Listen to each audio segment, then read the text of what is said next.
I was standing outside the coffee shop at 7:14 p.m., and I already knew how this was going to end. Not because I'm pessimistic, not because I've done this 100 times before, but because somewhere deep inside, I'd stopped believing that moments like this could actually happen to people like me.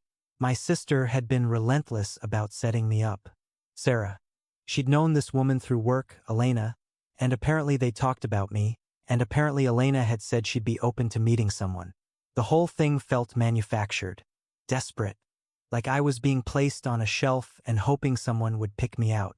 I was 32 years old, and I was standing outside a coffee shop on a Thursday night, wondering if a stranger was going to bother showing up. The thing about blind dates is that they carry this particular kind of weight. Not the weight of possibility, the weight of obligation.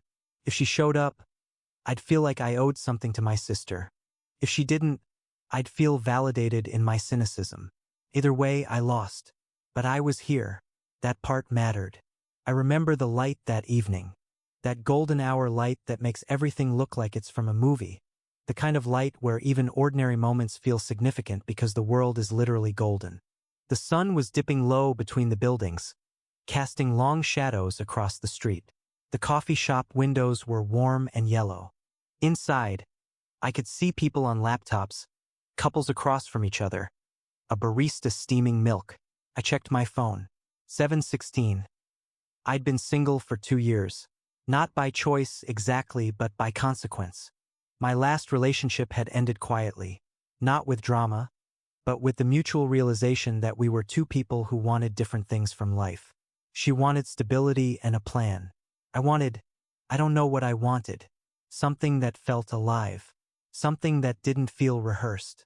That was the honest part nobody talked about. You could be alone not because you were broken, but because you were waiting for something that felt real.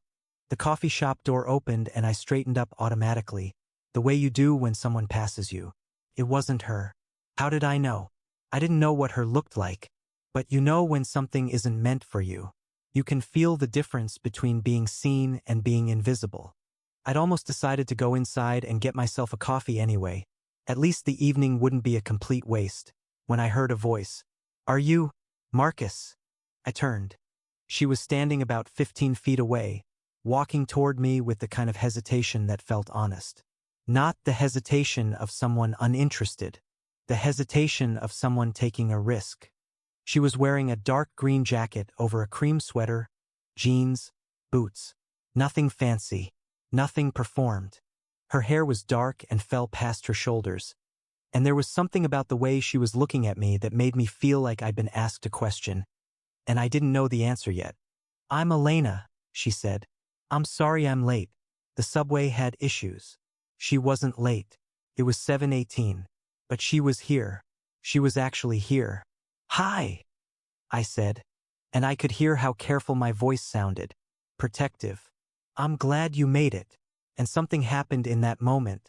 Something small and strange. She smiled, not the kind of smile you practice, but the kind that happens to your face without permission. And her eyes caught the golden light, and I saw something in them that I'd been looking for in so many places. Kindness. Genuine, unprotected kindness. "Should we?" she asked, gesturing to the coffee shop. "Yeah, let's."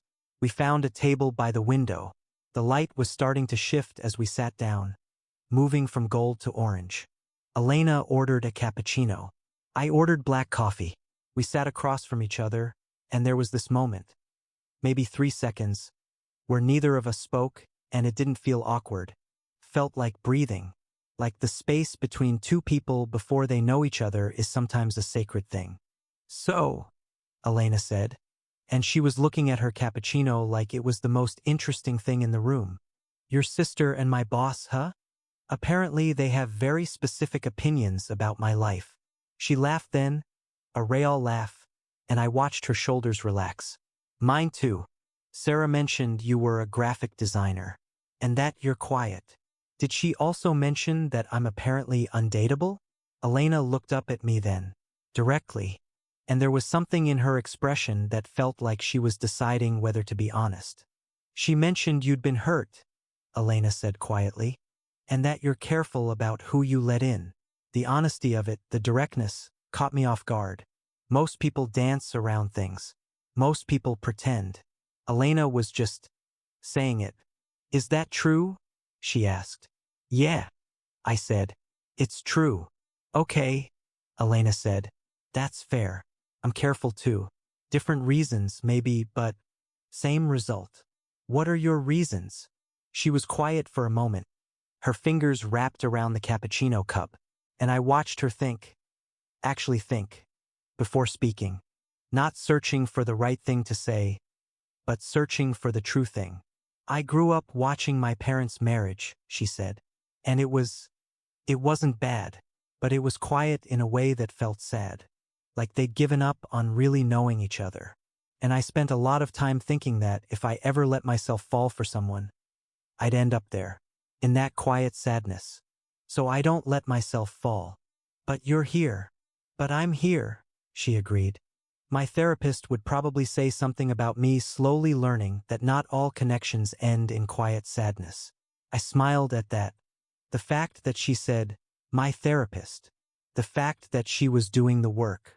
The fact that she wasn't pretending to be healed. I like that you're honest, I said. I like that you're not trying to be someone else, she said back. And then the conversation happened. The kind that doesn't follow a script. We talked about books we loved. We talked about the difference between being alone and being lonely. We talked about the weight of expectations from family, from society, from ourselves. We talked about why we both became the people we became. And underneath all of it, underneath every word, there was something else happening. Something I could feel but not quite name. It was in the way she'd occasionally lean forward when she was excited about something. It was in the way I was hyper-aware of my own hands on the table. It was in the pauses between our words, those moments where we were just looking at each other, and something was being communicated that didn't need language. Time does strange things when you're with someone like that. An hour passed, then another. The golden light outside had turned orange, then pink. The coffee shop was getting quieter. The laptop people had left. The couples were clearing out. It was just us, and the barista who was clearly waiting for us to leave, and the feeling that the night was holding its breath. I don't want this to end, Elena said suddenly, and then she looked embarrassed. I'm not being smooth about this, am I? No, I said. You're being honest. That's better than smooth. Do you want to walk? She asked. There's a park near here. It's nice at night. We left the coffee shop and walked through the city streets. The temperature had dropped. There was a slight breeze that made Elena pull her jacket closer. And I wanted, with every cell in my body, to offer her my jacket. To do something gentle. But I was terrified. Terrified of being misread. Terrified of wanting too much. The park opened up in front of us. Trees and paths and a small open space where you could actually see the stars starting to appear. We walked for a while without talking, and then we found ourselves at a small bench, facing out toward the trees. Elena sat down first. I sat down, leaving a careful space between us. Not touching. Not yet. Can I tell you something? Elena asked. Yeah. I was nervous about tonight, she said. Really nervous. I almost canceled twice. And then when I saw you standing outside the coffee shop, I almost turned around and went back to the subway. My heart sank a little, but she continued. Because I could see on your face that you were scared too, she said. And I realized that you actually cared, that this actually mattered to you, that you weren't just here because you had nothing else to do. And that scared me because when I see someone actually trying, someone actually putting themselves out there despite their fear, that's when I know I'm going to get hurt. I wasn't breathing. I was completely still. But then you looked at me, Elena said, and you said you were glad I made it, and I thought, maybe it's worth it. Maybe this person is worth the risk of getting hurt. She turned to look at me then, and the starlight was catching in her eyes, and she reached out and took my hand. Not dramatically, not suddenly, just quietly placed her hand in mine like it was the most natural thing in the world. You have kind eyes, she said. Did you know that? I noticed it the second I saw you, and I've been sitting across from you for 2 hours, and the kindness is still there. You're not performing it. You're just kind. And I understood then why this moment mattered so much. Why it was going to stay with me. It wasn't because she said something beautiful. It was because she saw something in me that I couldn't see in myself. Something that had been buried under 2 years of protection and doubt and careful distance. And she named it. She looked directly at the thing I was most afraid nobody would ever notice, and she said it out loud. We sat there like that, our hands connected, the night getting darker around us. I wanted to say something profound. I wanted to be eloquent or poetic. But instead, I just turned my hand so my fingers could interlock with hers. And I said, "I'm glad you showed up." She leaned her head against my shoulder. "Me too," she whispered. But here's what they don't tell you about moments like that. They don't tell you that the moment you let someone in, really let them in, you also let in the possibility of loss. That the same vulnerability that creates connection also creates fear. Because the next week was beautiful and terrifying in equal measure. Elena and I started seeing each other. We'd meet for coffee, for dinner, for walks. Each time I'd feel myself falling a little deeper. Each time I'd feel the old fear creeping in. The certainty that this would end like everything else. That I'd eventually disappoint her. That the kindness she saw in me would fade.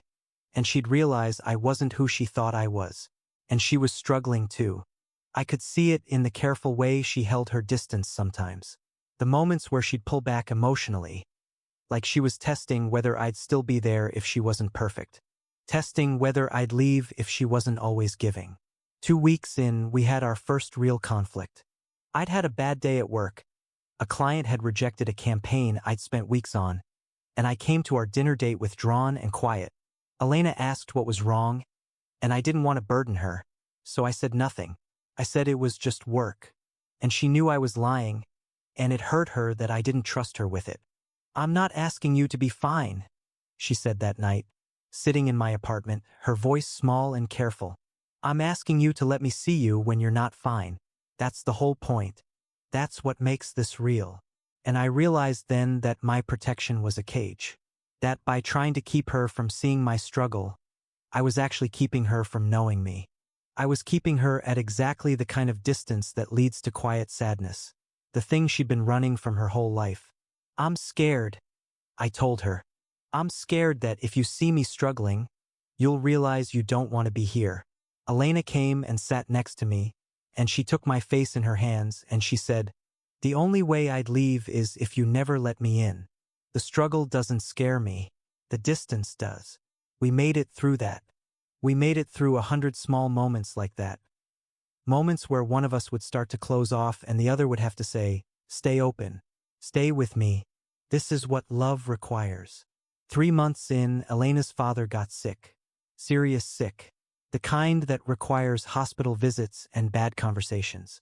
And she fell apart in my living room, and I held her while she cried, and I realized that this was what I'd been looking for. Not the perfect moments, not the romantic scenes, but the privilege of being trusted with someone's pain. The privilege of being allowed to witness. By 6 months, we moved in together. By a year, I knew that this was different from everything else. This was the one. The person I'd been waiting for without knowing what I was waiting for. But I want to take you back to that night in the park.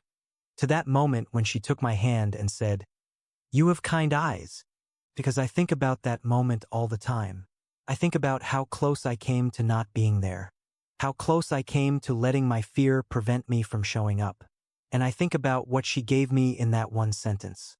Not just the compliment, but the permission. The permission to stop protecting myself from love. To stop assuming that my goodness was invisible. To believe, for the first time in a long time, that maybe I was worthy of being chosen.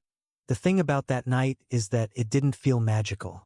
It didn't feel scripted or predestined. It felt like two scared people deciding, in the smallest possible way, to be brave. To stay open. To see if maybe, just maybe, something real could grow. We're still together. It's been 3 years now, and we still talk about that night sometimes. Elena says she almost didn't show up. I tell her I was 90% sure she wouldn't. We laugh about how close we came to missing each other because of fear. But here's what I've learned. Sometimes the greatest love stories aren't about perfect moments or serendipitous meetings. They're about the decision to show up. They're about the willingness to be honest when it would be easier to hide. They're about sitting next to someone in the dark and letting them see you, really see you, and not running away. They're about someone saying, "I see something good in you," and choosing to believe them. I think about that first conversation a lot. How I almost convinced myself that blind dates were pointless. How I almost stayed home. How I almost missed her. And now I can't imagine a version of my life where she doesn't exist. That's the thing about kind eyes. You don't know what they're going to do to you. You don't know that one person seeing you, truly seeing you, can change the entire trajectory of your life, can make you believe in possibility again. When I walked out of that coffee shop with Elena that night, I didn't know it was the first night of my new life. I thought it was just a blind date. I thought it was probably nothing. But it was everything. If you like this video, don't forget to hit the like button and subscribe to the channel. Thanks.